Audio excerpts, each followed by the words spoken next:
Good afternoon, everyone. Thank you for coming today to our debriefings at the Salt Lake County DA's office about our findings and conclusions in the use of force. Today's briefing is different than our typical briefings that we've historically had, and let me kind of explain why. First of all, we will be presenting findings on 3 different shootings that happened over a period of time. We will not at this time share all of the evidence we have reviewed, and I'll explain here. This is because all 3 individuals have been criminally charged. 2 have been filed cases at state court. 1 has been also filed as a federal indictment. And our full findings, and so I want to explain that our full findings and analysis in these matters, which will include a comprehensive factual narrative of the events of the incidents, as well as our findings based on witness statements, other evidence, for example, body-worn camera recordings, other video and audio recordings, photographs, and other documents, will be released to the public at an appropriate time and under circumstances that will not impact any pending criminal cases. Consistent with our practice established over many years reviewing scores of incidents, we will present a thorough, factual, legal narrative and comprehensive analysis, along with evidence that illustrates those factual narratives and provides a more full context and conclusions. And we want to do that. And state that we have a historical practice of being open and transparent, so our community can have full access to that, and we will do that at a later date. But at this time, nonetheless, we wanted to be able to share with you what our findings were, and we've taken great pain to make sure that we do so within the parameters of the documents that we filed, and also the elements that we can share with you that allowed us to reach the conclusions that we reached. Please note, any criminal allegation against anyone in general, and specifically the 3 individuals we're going to discuss today, are allegations, and they are presumed to be innocent, and that presumption of innocence applies to them. And some of the factual things that we will be doing will be tied to our probable cause statement, which are public records, so we're making sure that we protect everybody's rights in this matter. The 3 incidents that happened will be the following. An August 7, 2021 shooting at 5660 West, Hunter Hollow Drive, and it concerns West Valley City Police Officer Nathan Dugan's use of force against Shiloh Jensen McCleary. The second incident happened on September 8th of 2021 at 222 West Harrison Street, number 218 in Sandy, Utah, or Arcadia Apartments, and it concerns Sergeant Greg Moffitt's and Sergeant Curtis Robertson's use of force against Sean De Jesus Dara. And the third incident is October 31 of 2021, which happened at 8400 South, 40th West, trailer number 132 in West Jordan, Utah, and it implicates concerns the conduct of West Jordan PD officer Nick Delamani's use of force against Pedro Cortez Villalobos. So I will just sort of give you my findings in that same order. So in the matter involving Officer Dugan's use of deadly force, the following summary of facts in this case is taken together from the allegations set forth in the statement of probable cause accompanying the charging document in the criminal case against Mr. McCleary, and additional information derived from the protocol investigation is included in context to our analysis use of force, and all persons accused of wrongdoing, as I mentioned, are presumed innocent.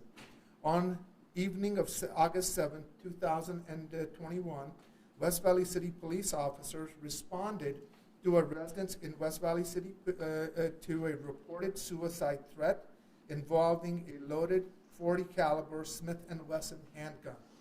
2 initial officers responded to the neighborhood and were waiting for additional officers when they heard a gunshot. They called out shots fired over the police radio and hurried on foot to address to the address. The resident's 2-car garage door was open and the garage light was on. A car was parked in the driveway in front of the garage and a truck was parked inside. Officer Dugan arrived and positioned himself with a rifle behind a car parked along the opposite side of the street, across from the residence. As he and initial officers waited for more officers to arrive, Officer Dugan moved to another car where he called out what he saw, a man who was later identified as Mr. McCleary, down in the garage by the truck on the ground. Officer Dugan began yelling commands to put his hands up and not move, but Mr. McCleary did not comply. Officer Dugan continued to give commands as officers began to approach, and there were multiple officers who approached. When the officers reached the car in the driveway, they saw Mr. McCleary lying on the floor of the garage, holding a handgun pointed at his temple and in their direction. One officer recalled seeing his finger in the trigger hole. Officers immediately began yelling commands to drop the weapon, and the approaching officers backed up. Mr. McCleary did not drop the gun. Approximately 1 minute after starting to give commands, Officer Dugan, who was still positioned with his rifle behind the car across the street, yelled, "Do not move," and fired a single rifle shot, and then he exclaimed, "He moved the gun, he moved the gun." The officer saw the gun when the officer saw that the gun was then outside of the garage, approached and took Mr. McCleary into custody. As we looked at this, and again, as I mentioned, I cannot go into everything, but our overall review of it was consistent that when the suspect rolled over, as was presented, the weapon in the directions of the officers, taking everything together, it was reasonable inferences arising from those facts do not support finding that Officer Dugan did not believe he needed to use deadly force, so that was our finding in that. In the second matter, which happened on September 8th, in this matter involving Sergeant Moffitt and Sergeant Robertson's use of deadly force, this is against the suspect Sean Dara. On September 8, 2021, members of the Sandy SWAT team were serving a nighttime no-knock search warrant for illegal narcotics at an apartment leased and inhabited by Sean Jesus Dara. SWAT reached at the front door, announced their presence, and began to enter. Immediately, Mr. Dara drew a handgun from a holster on his hip and began running towards the entering officers, the first of whom were Sergeant Moffitt, who was equipped with a protective shield and a 9mm handgun, and Sergeant Robertson, who was equipped with a .223 caliber rifle and assigned as Sergeant Moffitt's shield cover. Sergeant Moffitt and Mr. Dara exchanged gunfire. Sergeant Moffitt fell to the ground as more shots went off, which, unbeknownst to Sergeant Robertson, who thought that Sergeant Moffitt was dead, was likely being fired by Sergeant Moffitt at that time. Sergeant Robertson remained focused on a corner where he'd seen movement. All at once, Sergeant Robertson saw Mr. Dara and fired. Mr. Dara fell out of view. Officers yanked on Mr. Robertson's vest, but he remained inside until he knew Sergeant Moffitt had been pulled out of the apartment. Sergeant Robertson egressed. SWAT retreated down the hallway. A female exited the apartment, followed by Mr. Dara, who was injured. Mr. Dara was taken into custody at that time, provided emergency medical aid, and transported to a hospital.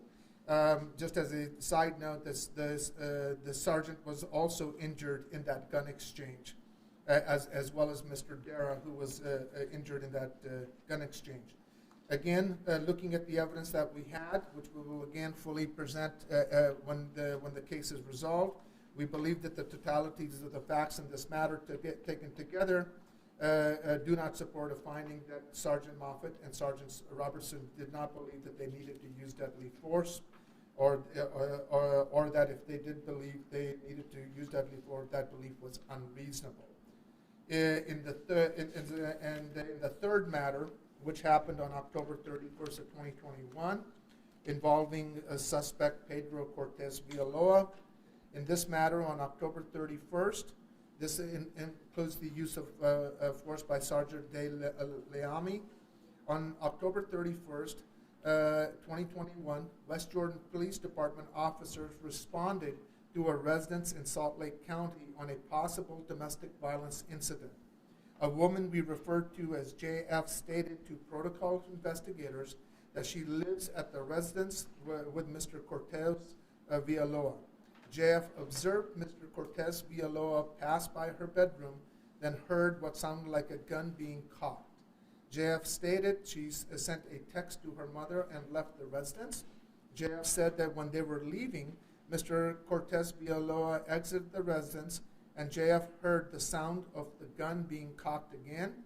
Two other witnesses reported to protocol investigators that they were in JF's bedroom when they observed Mr. Cortez Villalobos walk by, followed by the apparent sound of a gun being cocked. Witnesses called the police, who arrived to investigate. During the initial police investigation, West Jordan Police Department officers observed Mr. Cortez Villalobos outside the residence and attempt to enter his truck, which was parked in the driveway. Mr. Cortez Villalobos reached into his truck, and West Jordan Police Department officer Stephenson grabbed Mr. Cortez Villalobos' shirt and pulled him away from the truck to keep him from getting inside. As Officer Stephenson pulled Mr. Villalobos away from the truck, Mr. Cortez Villalobos grabbed something from the truck with his left hand. West Jordan Officer Butler saw that Mr. Cortez Villalobos had grabbed a handgun and was holding it in his hand. Mr. Cortez Villalobos cycled the weapon slide and began raising it, so Officer Butler grabbed the barrel, pulled it downward, and yelled, "Gun, gun, gun." Sergeant DeAlami, who was standing behind Officer Butler, told Officer Butler to move. Officer Butler shifted, and Sergeant DeAlami fired a single shot that entered Mr. Cortez Villalobos' left cheek and exited his right cheek. Mr. Cortez Villalobos was transported to the hospital where he was treated for his injuries. In this case, again, we believe that the totalities of the facts in this matter, taken together with reasonable inferences arising from those facts, do not support a finding that Sergeant DeAlami did not believe that he needed to use deadly force, or that if he did, he believed he needed to use deadly force. That belief was unreasonable. So those are the three cases that we have. Again, as I mentioned, we will be happy to provide full analysis after the adjudication of these matters. Yes? I have several questions on the West Valley shooting. West Valley? The August 7th one? The August 7th one. Okay, that's the one that includes Mr. McCleary. Is that right? Yes. Yes. McCleary. So it says in here that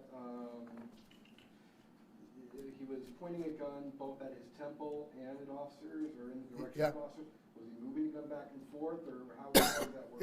Yes. He had the gun. He had pointing it at it. They had heard him fire the weapon, and when they were telling him to remove the gun, he raised the gun in the directions of the officers. That's when the other officer fired. And so it was that movement of that weapon. That is what we were aware of, and that's why we made the finding that we did. And so why was he on the ground? Was he already injured from the self-defense? No, when they arrived, he was already on the ground, and they saw him, but they saw him with a gun. He had also fired a shot into the ceiling at that time. And so they were asking him to, so the officers were approaching him. All of a sudden, they saw the gun in his hand. They also saw that he had the finger in the trigger. They started to back off, started to yell commands to him. Based on what we saw, were presented, that he started to raise the gun up, and in doing so, we had multiple officers who said that it was pointed in their direction. That's when the officer Dubin fired. So like he was waiting to ambush them, or? I can't speculate about what he was trying to do. What I can say to you is what the objective facts we were told is that he had the weapon. He raised the weapon. The weapon pointed towards the direction of the officers when the shot was fired. And how far away was the guy across the street who shot? It was a garage. If you think about a normal width of the street that you have, there's a driveway, there's a garage. The garage door was open, and he was the car was parked on the opposite end of the curb, and he was behind that curb looking into the garage with his rifle. So I'm just wondering why the officers who were approaching him, they didn't fire. Did they see him moving the gun, or the guy across the street? What I can share with you at this time is that the officers approached, they saw it, they started to back away from him, and he was across who had a different vantage point from these officers, and saw the movement that he reacted to. So that is what we looked at as our part of our evidence that we have. So did Officer Dugan's bullet hit? No, it did not. So in the first shooting that happened there was a shot that was fired. It did not hit Mr. McCleary, and he was uninjured. In the second case that we talked about, which was the SWAT operation, in that one, the suspect was injured, as well as Sergeant Moffett, who fell to the ground. He was also injured with that gun exchange and the gunfire that happened there. And then in the third matter that involved Pedro Cortez Villalobos, there was an injury, as I said, that the gun was presented. One officer actually grabbed the barrel of the gun trying to push it down, and the other officer fired a single shot that went through one cheek and out the other. So anytime an officer fires a weapon, does the district attorney's office have to investigate that? Yes. Okay. Yes. So this is a use of lethal force. And what makes these three cases kind of unique in the sense that they're all three cases, as I mentioned, on two of the cases there have been charges that have been filed in state court. There is one case that has been filed by a federal indictment. And so that is why we're not sharing the totality of all our evidence, but sufficient evidence that we had to make a determination on the use of force.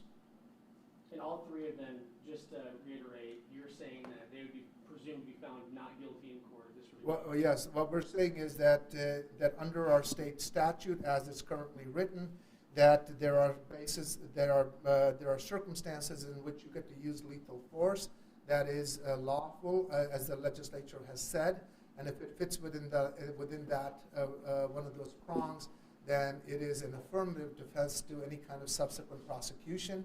So we have to make a determination whether that use of force was reasonable for the officer at the time that officer, he or she makes that determination.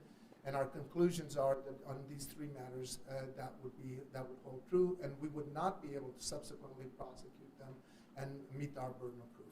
With the three cases that we're talking about today, was there a reason why? I know you said all three. One has a federal indictment, two have charges here, but all three today, I know one was August, October, I can't remember, I think the other one might have been September. Was there a reason why all three are being talked about today? Sure. Well, one, we filed charges. So in one case, there was it was filed in December, the federal indictment. The other one was in January of this year, and the third case that was filed in March of this year, right? And so we unfortunately, as an office, review far too many of these cases. But one thing that was common for all three was that there were individuals against whom criminal charges have been filed either in federal or state court, and our findings had been completed. So we have an obligation to communicate that to the community, but at the same time want to preserve the due process rights of pending prosecution. So, and also typically our process has been to give a very thorough briefing and share with you video evidence that we have, witness statements. We go into great detail, and we are not presenting that. We will, but I want to assure you we will present them when these cases come to conclusion, but we had sufficient evidence without compromising any factual issues that are pending that we could reach the conclusions and share that with our community. So this is kind of a little bit different than we've historically done.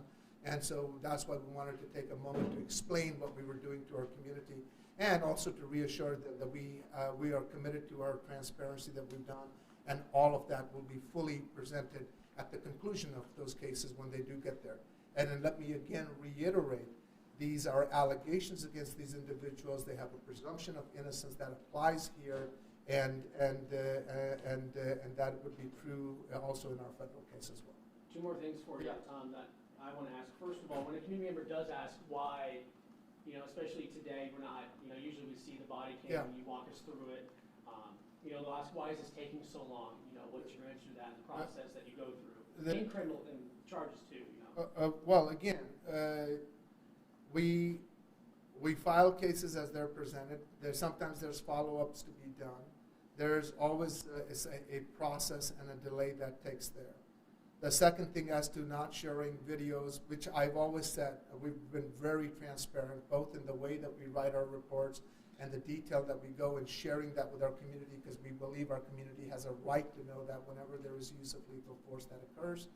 But at the same time, we have to balance against the Constitution and the due process rights of individuals who are presumed to be innocent, but there is a process that's going forward. So we want to be able to, so people who've seen our briefings before would say, well, where's the video? Where's this? Where's that? How come you're not sharing that, and why are you not going in detail? It's because we want to make sure that we balance the constitutional due process rights of individuals with also the responsibility to share what our findings are with our community. And so that's the balance that we're trying to strike.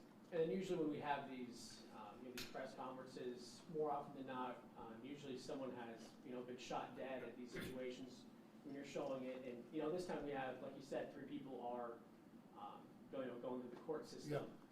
For you, how does that make the investigation any different, or is this just kind of part of the job for you and your team? Well, each case is unique and different, but like I said, and you've noticed as appropriately, these are 3 individuals where was law enforcement contact. These are 3 individuals whose alleged behavior led to the subsequent filing of criminal charges, and these are individuals. 2 of the 3 all survived. 2 of the 3 individuals were injured. 1 was not, including an officer who was also injured as well. So yeah, those are the things that make that different. But it's one of those kind of unique circumstances where we see multiple cases that have been cleared, but we want to try to be timely with that and get those processes finished. But at the same time, we have pending cases. So how do we strike that balance? And then if I can ask, it might Yeah. just be, I don't know. No, that's okay, What's please. the difference between someone going through a federal indictment and being charged to the state? So 2 very different systems. The federal cases are prosecuted by the U.S. Attorney's Office. They're still criminal prosecution. They have a very different metrics in terms of what constitutes their violation and elements, and a different sentencing scheme than ours. And so in any case that happens in a county like Salt Lake County, many times there's an overlap. It may implicate federal violations, but that is done. But they often choose not to prosecute those cases. We prosecute them on local level. But sometimes the conduct or interest is from our partners from the U.S. Attorney's Office, and they have concurrent jurisdiction when those elements are met to be able to federally indict that person as well. And in the matter in that second matter involving Mr. Dara, that's exactly what the U.S. Attorney's Office chose to do. They filed a federal indictment, secured an indictment, and he's going to be prosecuted federally for that under their sentencing scheme. Any other questions? Thank you for your time, and have a wonderful week.